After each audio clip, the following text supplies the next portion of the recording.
Tell us how many films you've made over the last however many years. Since 2008, let's see, we've had 3 a year, so whatever the math is on that, 12.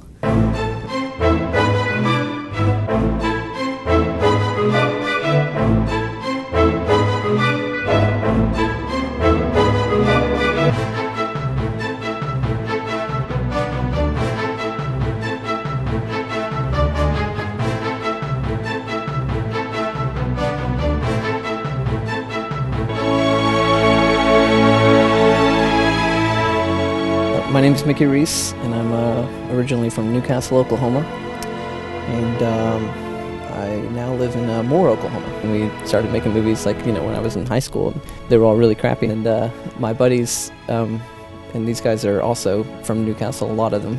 At one time I thought, like, hey, we should start making movies again. So this is what it usually looks like, us making movies. This is our sound. Sometimes we get some really good sound out of it. Just be camera conscious, because don't be facing this way too much. Okay. You know what I'm saying? Like, have your face this way. I had never really considered being an actor. It was more just a spur-of-the-moment thing. Mickey loves to ask his actors, just kind of put them on the spot, ask them if they want to be in a movie, and then if they say yes, he finds a way to do it. I've been at least a cameo performance in all of Mickey's movies, all of Fall Films movies. Man, okay, so I started off with like Corn Dog, and then Bury the Gold Eli. Oh, he's put me in so many uncomfortable roles. I had the female lead in Punch Cowboy. I've been the wheelchair, stamp man. First it was Time Machine. Mythical Creatures. A deadhead has-been rock and roll guy. I am Tommy Pistino, the one-armed trainer in Walrus. I tend to play kind of smaller comic relief supporting roles. Second one was Seducers Club. There are so many. I'm going to even forget names. Actually, maybe I'll just pull out the discs. I get beat up in another one. And in Knights of Malice I play John, a bail bonds boss. My favorite role would have to be Willie Martinez in Punch Cowboy. The female lead in Walrus. I played a cross-dresser.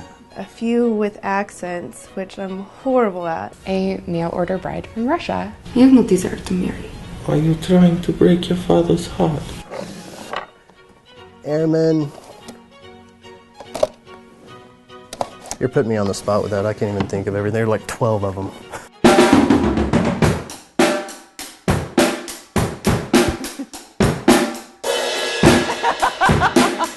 It's easy as an actor to work with him. The hard part is knowing whether or not what you're doing is any good.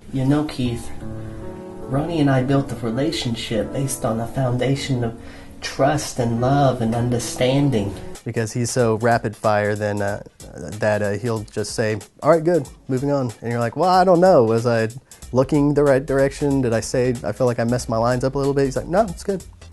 Moving on. Happy birthday. We got you a sandwich. Is it gluten-free? What, are you trying to kill me? My character's name is Keith.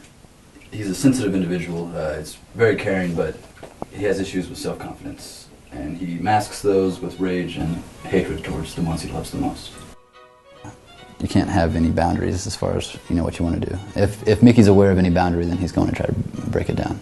Oh no, Mickey usually gives me 3 or several beers before he'll tell me exactly what he wants from me in a role, and then he has to let me get mad about it, and then I'll calm down, and then we'll be good from there. And I usually go with it. And say something like, "Hey man, like we could do this one thing, like I could play this dude, I'm saying." And I could just be like, I could play this dude's brother, what I'm talking about, and just do something like that. And that's kind of, he was like, oh, perfect, we'll just write that character into the movie. It didn't have to make sense. So you're Philly cheese.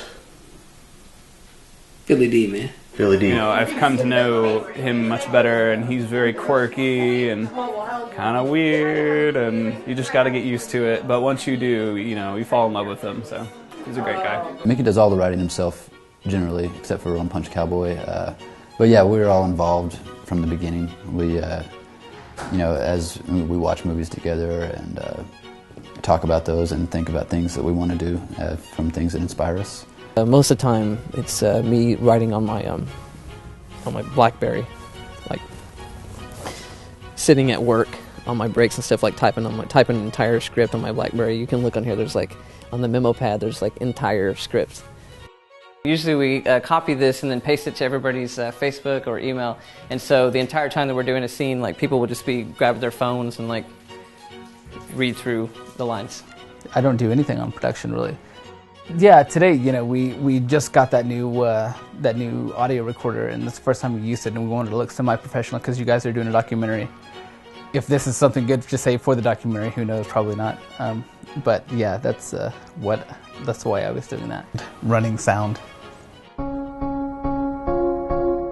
That's kind of a big part of why we make movies, because we all are, creative people. We need a creative outlet. As a day job, I work in finance. It's a 9-to-5 office job. It's pretty boring. Have a bachelor's degree from OU, and I'm currently in med school. I'm lower management for Hobby Lobby. I am a personal assistant and house manager and professional organizer by day. I work in food service. I have 2 jobs. I'm a server at Sergio's Italian Bistro. Delicious food, very cheap. I also work at Crimson and Whipped Cream. I'm a public school teacher and a freelance journalist. For a day job, I train air traffic controllers. Are you ready? Guys, seriously. Unprofessional. It's really funny because they're shooting it. They're like, hey. They're shooting this, TV show on us that's like with all this awesome equipment, and we're sitting there with like our little camera, like the mic, like action. So it's really funny. Anyway, all right. So everyone, this is the cast premiere of Knights of Malice, which you all know. They don't. All of you guys have worked really hard on this movie, and I'm really excited to show it to you because. Boy, we've been working on it for a long time, haven't we? Like October. I think it is really tempting and it's really appealing to kind of go the film festival route. And I think we all kind of aspire to do that one day, but there really is something very pure and very rewarding for just having a lot of fun, not spending a lot of money, and just we all get bored really easily, I think, especially Mickey. So we never had any real intention of putting them into festivals or anything. It's like, well, we could spend, $40 to put this movie into a festival, or we can spend $40 on like some stupid wig that we can like make a movie with. Until a few months ago, we put a movie called Punch Cowboy into the Trail Dance Film Festival. It's the only time we've ever put a movie in a festival, and it was nominated for Best Dramatic Feature. And it's clearly a comedy. So. I mean, we make movies no matter what. We're going to make movies no matter what. Mickey's going to make movies no matter what, and we're all going to participate in them.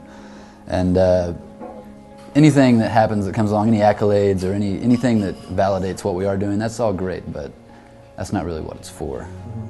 I mean, yeah, there's different things about Oklahoma that I'm not crazy about, but we're not trying to make money making movies. If we made money making movies, it wouldn't be fun anymore. So that doesn't even concern me about moving away. Well, if we moved to LA, we'd make it. That wouldn't happen. If we made it and we were making movies, it wouldn't be fun anymore, I think. I don't know, maybe it would be.